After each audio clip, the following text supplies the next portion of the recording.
নানান রকম মানুষ, তো অনেক মানুষের সাথে কথাবার্তা হয়েছে। আমার পাশের সিটেই ছিল হচ্ছে নৈনিতালের একটা মেয়ে, সে আবার ব্রিটিশ ইংল্যান্ডে ছিল লম্বা সময়, তার সাথে কথা হলো। আশেপাশের সিটে ছিল রাজস্থানের দুইজন, এক জায়গায় ছিল হচ্ছে কর্ণাটকের একজন, পাঞ্জাবের একজন, কথা হলো। তাদের এক একজনের কথা এক এক রকম। সিজফায়ারের বিষয়টাকে তারা ধরেন যে সাউথের সাথে এমনি জানেন সেন্টারের একটা দ্বন্দ্ব। তারা যেহেতু কর্ণাটক, এখানে তারা কংগ্রেসের স্ট্রং হোল্ড, তারা জিনিসটাকে একরকম ভাবে দেখছে। তারা বলছে যে নরেন্দ্র মোদী এখানে সিজ ফায়ার মেনে নেয়, এবং যেহেতু ট্রাম্প টুইট করে জিনিসটা জানিয়েছে, এটা তারা এই জিনিসটাকে তারা খুবই উইক হিসেবে দেখছে। যে রাজস্থানের যে লোক, তারা স্ট্রং বিজেপি সাপোর্টার, বোঝা গেল কথাবার্তা শুনে। তারা হচ্ছে এই জিনিসটাকে এখনো, তারা দাবি করছে যে এখানে এবারের মতো ভালো অ্যাটাক ইন্ডিয়া কখনো করেনি, মানে এবার রিয়েল অ্যাটাক করেছে পাকিস্তানকে। ইভেন 2019-এর সার্জিক্যাল স্ট্রাইকের থেকে বেটার ছিল। নানান তর্ক বিতর্ক, বাট ইন্টারেস্টিং জিনিস হচ্ছে ঠিক 8টার সময় যখন নরেন্দ্র মোদী এখানে জাতির উদ্দেশ্যে ভাষণ দিচ্ছিল, তখন এই গোটা ট্রেনের মধ্যে অনেক জায়গায় মোবাইল, সবাই ভাষণ দেখা শুরু করলো।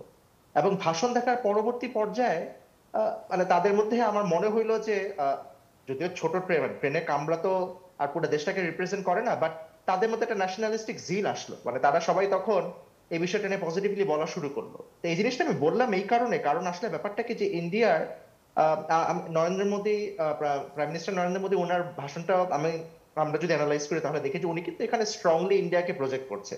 এবং এখানে ইন্ডিয়ার যে বিষয়টা, ইন্ডিয়ান মিডিয়া এখানে কমপ্লিটলি একতরফা নিউজ। আপনি যদি ইন্ডিয়ান মিডিয়া খুলেন, স্পেশালি ব্রডকাস্ট মিডিয়া, সেখানে অসম্ভব বিষয় কোনো অবজেক্টিভ কোনো কিছু অ্যানালিসিস বা অবজেক্টিভ নিউজ জানার, কারণ ওই সাইডের কোনো খবরই আসে না। তো এখানে আমার পয়েন্টটা বলতে চাচ্ছি যে তাদের এখনো, ওই যে প্রাইম মিনিস্টার নরেন্দ্র মোদী যেটা বললো যে এখনো অপারেশন সিন্দুরও শেষ হয়নি, যুদ্ধও শেষ হয়নি, কোনো কিছু শেষ হয়নি। সুতরাং এইটা তারা মানে এখন এই মুহূর্তে সিজ ফায়ার আছে, এবং সেই সিজ ফায়ারটাও যেটা মুশকিলটা হচ্ছে কি যে ওই ইউএস এর স্পেশালি ট্রাম্পের টুইট বা ইউএস এর এই জিনিসটাকে ইন্ডিয়ানরা গড়পড়তা ভাবে সবাই খুব বাজেভাবে দেখছে। আমার সাথে হোয়াটসঅ্যাপে বা অন্যান্য জায়গায় যে সমস্ত ইন্ডিয়ান অফিসিয়ালদের সাথে কথা হয়েছে, আপনি একজনের নাম বলি আপনার, উনি ইনফ্যাক্ট পাবলিকলি জিনিসটা বলেছে, কুনওয়ার সিবাল, প্রধান হন অ্যাম্বাসেডার, উনি ফরেন সেক্রেটারি ছিল আগে।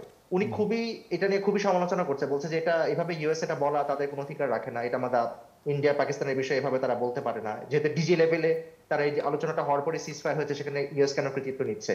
সো এই আমরা, তারা তাদের ন্যাশনালিস্টিক জিল অনেক, তারা এখানে এই, এবং নরেন্দ্র মোদীর এই ভাষণ 8টার সময় যেটা দিল, তার আগে যে মনোভাব ছিল ইন জেনারেল কান্ট্রির, আমার ধারণা এই ধরনের ভাষণের পরে এবং তারপর মিডিয়া কনস্ট্যান্টলি জিনিসটাকে যেভাবে রিপ্রেজেন্ট করছে, আবার দেখা গেলো জিনিসটা বেড়ে গেছে।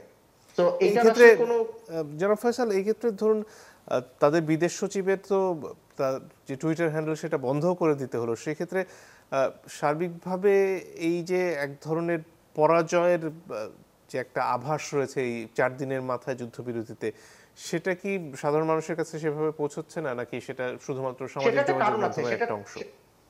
এটা একটা ইন্টারেস্টিং অবজারভেশন আছে, সেটা আমি অনেক ইন্ডিয়ানদের সাথে কথা বলেই বুঝেছি। সেটা হচ্ছে কি যে মজার ব্যাপার হচ্ছে, ইন্ডিয়া কিন্তু যদি ধরেন এবারে টোটাল যে ঘটনাটা ঘটলো, সেখানে কিন্তু ইন্ডিয়ানদের অ্যাকচুয়ালি সাকসেস আছে। কারণ এই যে আমাদের হুয়ান কুইস্টার যেটা বললো, ওদের কিন্তু নূর খান বেস, যেটা একেবারে পারমাণবিক অস্ত্রের মজুদের কাছে, সেখানে পর্যন্ত প্রেসাইজ অ্যাটাক ইন্ডিয়া করতে পেরেছে।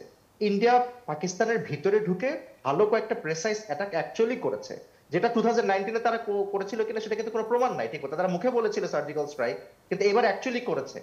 কিন্তু মজার ব্যাপার হচ্ছে তাদের মিডিয়া, বড় বড় মিডিয়া, ওই ইন্ডিয়া টুডে, জি নিউজ, তারা এই ধরনের নিউজ ছাপিয়েছে যে শাহবাজ শরীফ পাকিস্তানের প্রাইম মিনিস্টার, উনি পালিয়ে গিয়েছে, ইমরান খান ফেরত আসছে, রাওয়ালপিন্ডি দখল, ইসলামাবাদ দখল। মেইন স্ট্রিম মিডিয়া চিন্তা করেন যে ইন্ডিয়া চ্যানেল 24 এই জিনিস দেখাচ্ছে।